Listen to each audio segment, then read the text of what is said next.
I'll take this spacious room. Susanna declared with a joyful laugh, surrounded by the scent of fresh lumber in the new room. I paused from unpacking. She wants this room?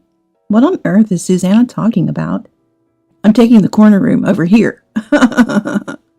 When even Clayton starts saying things like that, I became completely lost. Cross me, and you're on your own with caregiving. Clayton declared, smirking and laughing mockingly at me. But my mind was still in turmoil. Wait, whose house are we talking about? Feeling out of sync with Clayton and his wife, I asked that question. Huh? The two of them looked bewildered, and I finally understood the situation. I see. That's what this is about. This could be a good opportunity to teach Clayton and his wife, who have been taking advantage of me for so long, a lesson. I must not miss this chance. I was the only one feeling a fighting spirit. My name is Mary. I'm turning 65 this year. My husband passed away from pancreatic cancer 5 years ago. By the time the cancer was discovered, it was too late, and he passed away a few months later. The suddenness of it all left me unable to keep up emotionally, and for a while, I lived like a shell of a person, merely eating, going to the bathroom, and showering to end each day. Lately, my legs have been getting weaker, and living alone has become a bit of a struggle. It was my eldest son, Clayton, who breathed life into my wilted existence. That year, Clayton was going to get married to my daughter-in-law, Susanna, and, "We want to live with you," he said to me. I was surprised when Clayton suddenly brought up the idea of living together. Until now, Clayton had been living in a company house provided by the local bank he works for. I thought it was natural for two people to set up a new home when they got married.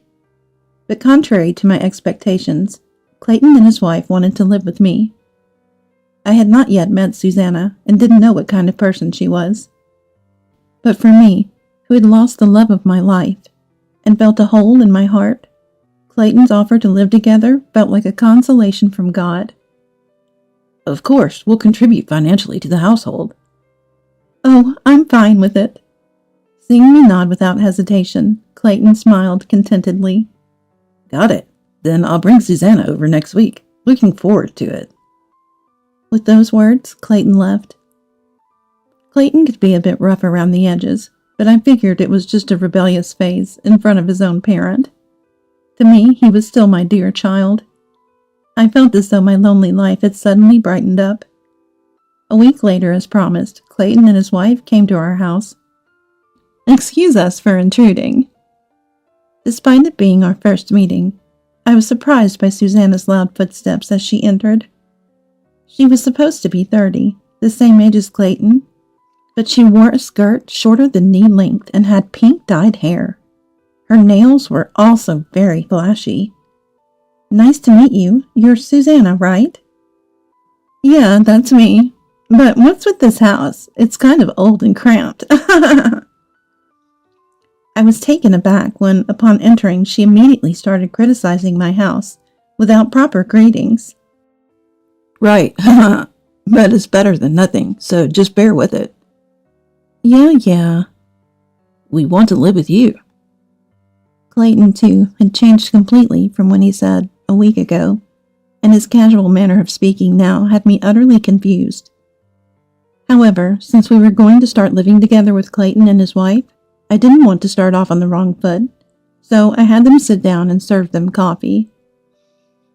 "Do you work, Susanna?" "Work? As if I'd bother with something that troublesome." "I see. So, Mary, do you work?" "No, I'm a housewife." "Wow, so you're living off your late husband's pension? Must be nice." "Living the easy life, aren't you?" Despite being in the same position as a housewife. Must be nice.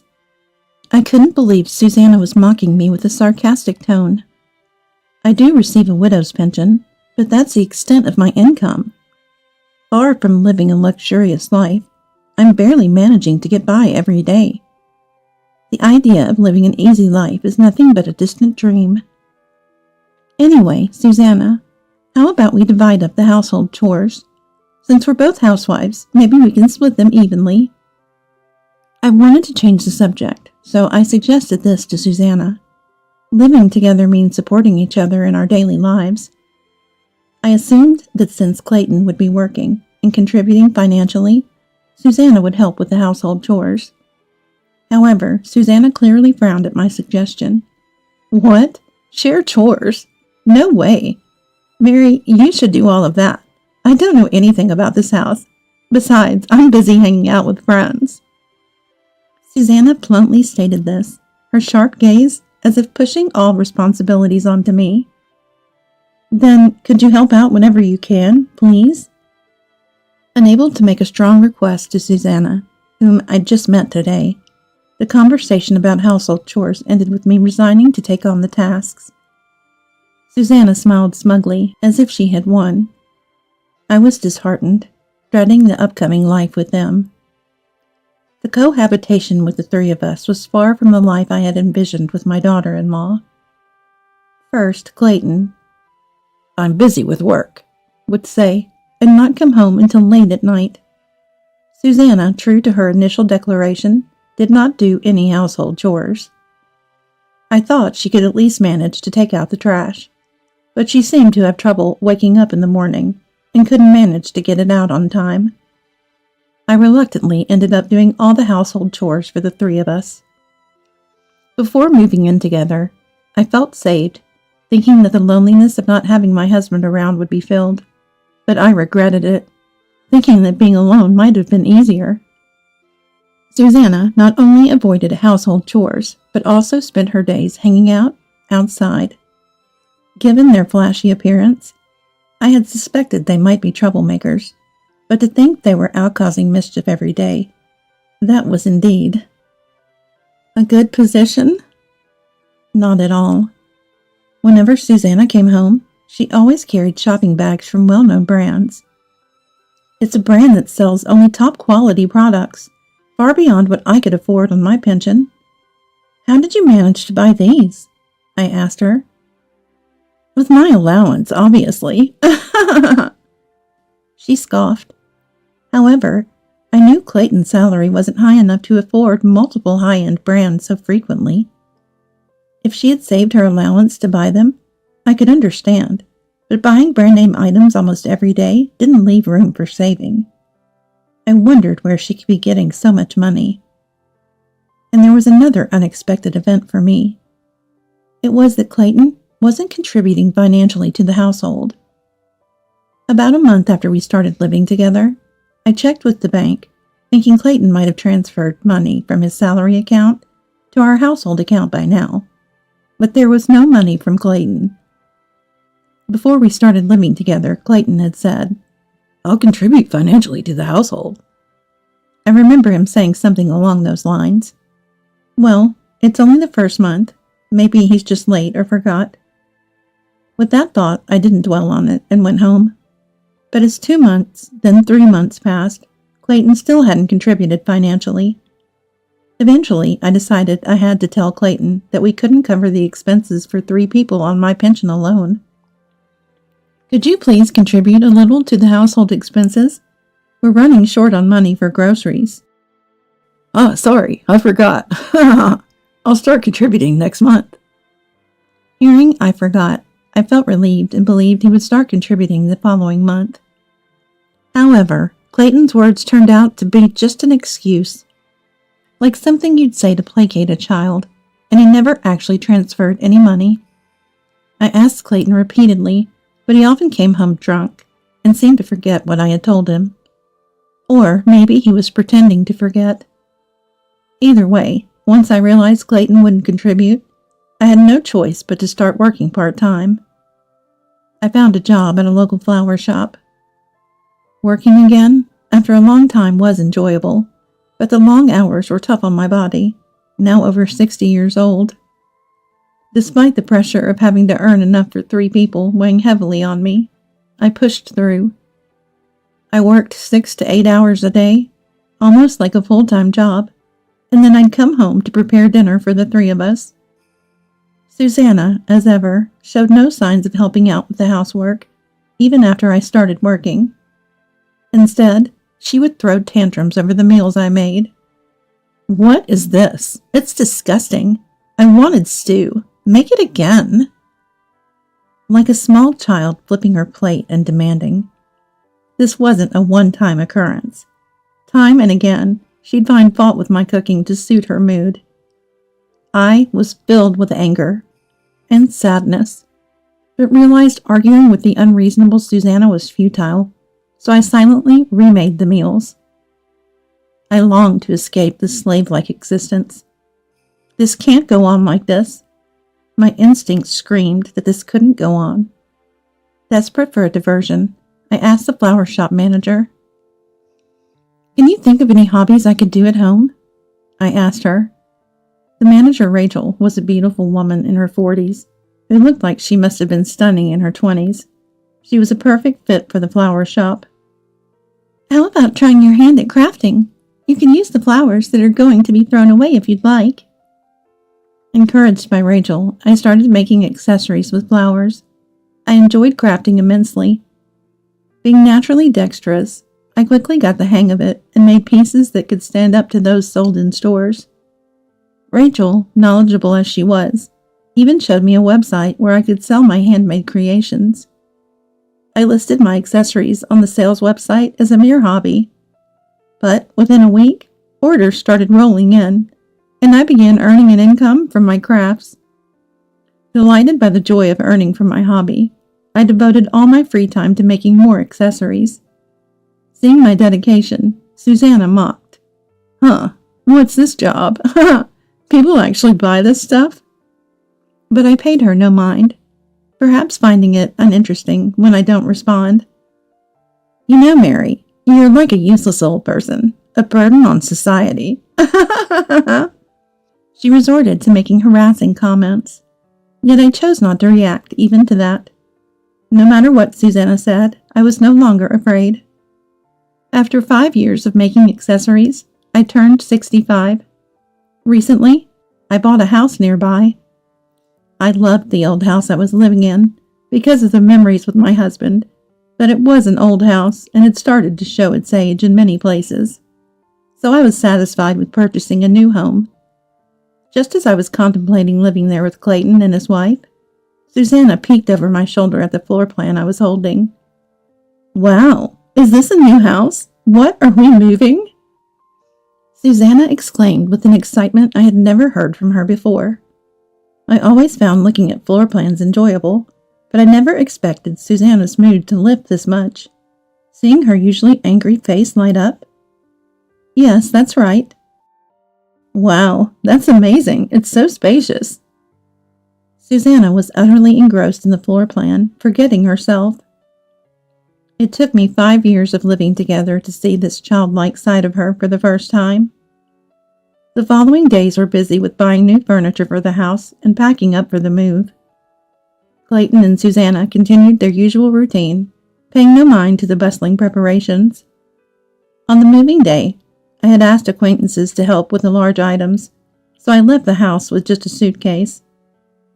"The new house is spacious, huh?" "It is. I saw the floor plan." Clayton and his wife seemed excited to see the new place, both of them more animated than usual. I brought Clayton and his wife to the new house. The stylish black exterior walls and wooden door, along with the spacious garden. "Wow! Wow!" made them both exclaim. The garden was a particular detail I insisted on for my love of gardening. Entering the house, the expansive rooms filled me with satisfaction. Choosing a single-story home and having handrails installed was the right decision, considering my weak legs. "Incredible! It's so spacious and beautiful." "Better than I expected." As they explored the house with a sense of ownership, lighting up with excitement, I began to unpack. From this moment on, I began to feel a sense of discomfort. Eventually, after taking a look around the room, the two of them came back to where I was. "I'm taking this big room." Susanna exclaimed joyfully in the new room filled with the scent of fresh lumber. I stopped what I was doing, puzzled. She's taking this room? What on earth is Susanna talking about? I'm claiming the corner room. When even Clayton joined in, I became utterly confused. Better not to argue, or no caregiving for you, Clayton declared, smirking and laughing mockingly at me. But my mind was still in turmoil. Wait, whose house are we talking about? Feeling out of sync with Clayton and his wife, I asked that question. Huh? Their bewildered expressions finally made me realize the situation. I see. That's what this is about. This could be a good opportunity to teach Clayton and his wife, who have been taking advantage of me for so long, a lesson. I must not miss this chance. I felt a surge of determination. This house? I bought it for myself. I explained to Clayton and his wife, standing frozen in front of me, why I bought the house. I talked about the old house's wear and tear, my desire to end our living arrangement, and how I thought it would be more comfortable for Clayton and Susanna to live on their own without me. Ending our living arrangement? What are you talking about? Exactly. We weren't told about this. I thought we were going to live here. The two were shocked by my sudden revelation. To me, it was inconceivable how Clayton and his wife could assume the cohabitation would continue indefinitely. I had never once said they would live in this new house with me. Had it been the case, I would have certainly discussed the layout with them. The fact that they assumed they could also live here without any discussions was astonishing. I'm sorry if this wasn't communicated clearly, but I thought if I told you the details, you might insist on coming along. And since I was only packing my things, I assumed you had realized that. I thought you were just coming to see my new place today. After all, Susanna, you hate everything I cook and the way I clean, right? I never imagined you'd want to continue living with me. I said this with heavy sarcasm.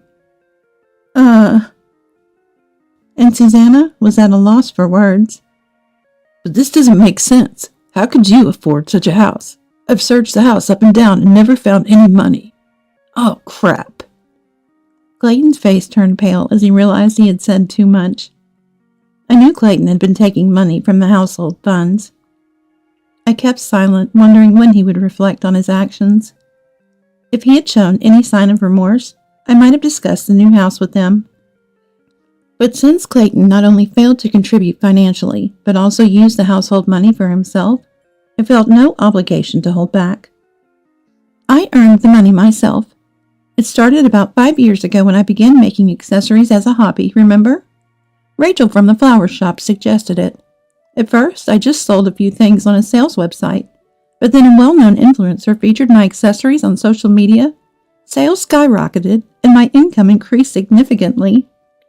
Yes, I was able to buy the house because of my success in selling accessories. Of course, accessory sales alone wouldn't have been enough to buy a house. I received offers from various apparel and accessory companies, participated in tie-up projects, and got my products advertised.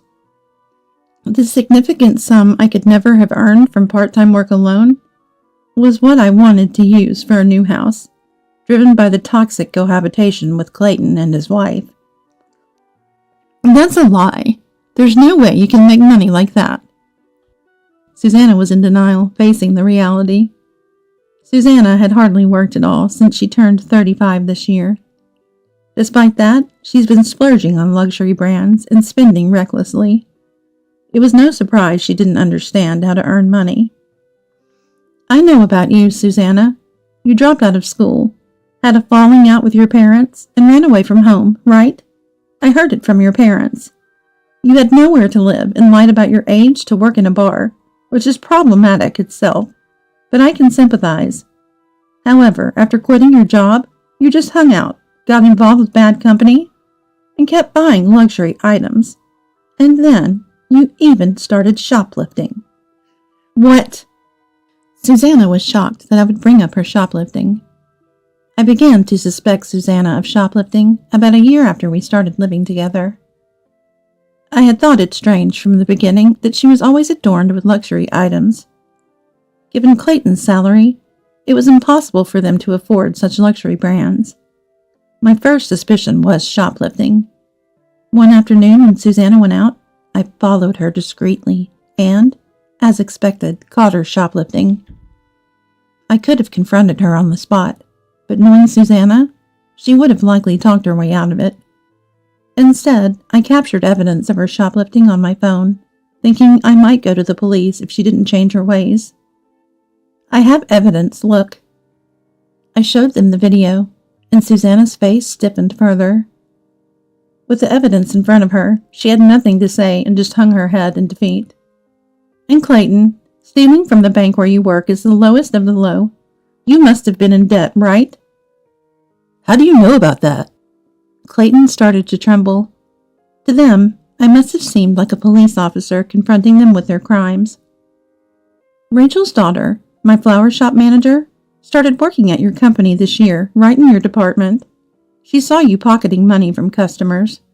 She's new and didn't want to accuse a senior without being sure, so she kept quiet.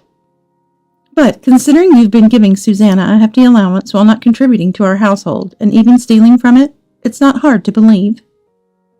Although this is based on hearsay and I have no proof, considering that Clayton was giving Susanna a substantial allowance every month, not contributing any money to the household, and even stealing from the family finances, it seemed likely to be true. That ungrateful, after all I've done for her? Clayton was shaking with anger, presumably at Rachel's daughter. Hearing his admission, I seized the moment to assert myself. After all you've done for her? You probably thought you were the most important person in this house, right? Acting superior at work and looking down on others. Unfortunately, that won't work with me. This house is a prime example. I earned my own money and bought this house with it. You're not superior, and while I'm not claiming to be superior either, I refuse to have my hard-earned home taken over by you two. Leave immediately. Startled by my outburst, they screamed and ran out of the house. I let out a sigh of relief. From tomorrow, I won't have to see those two anymore. Just the thought lightened my heart. Later, I reported Clayton and Susanna's crimes to the police. The police quickly investigated the two of them. In fact, there was hardly any need for an investigation. Susanna's shoplifting and Clayton's theft were immediately evident upon reviewing the security camera footage. Watching my son and his wife being taken away by the police didn't stir any emotion in me. I could only wish them luck. Initially, I was touched by Clayton and his wife's offer to live together, thinking they wanted to comfort me. However, living with their reckless behavior only built up stress. In hindsight, their proposal to cohabitate was more likely motivated by a desire to have me take care of the household chores while they lived comfortably. Being rid of their sarcastic remarks and financial exploitation has left me feeling refreshed and liberated. Even if Clayton and Susanna were released by the police, they would likely be overwhelmed by the need to repay their accumulated debts.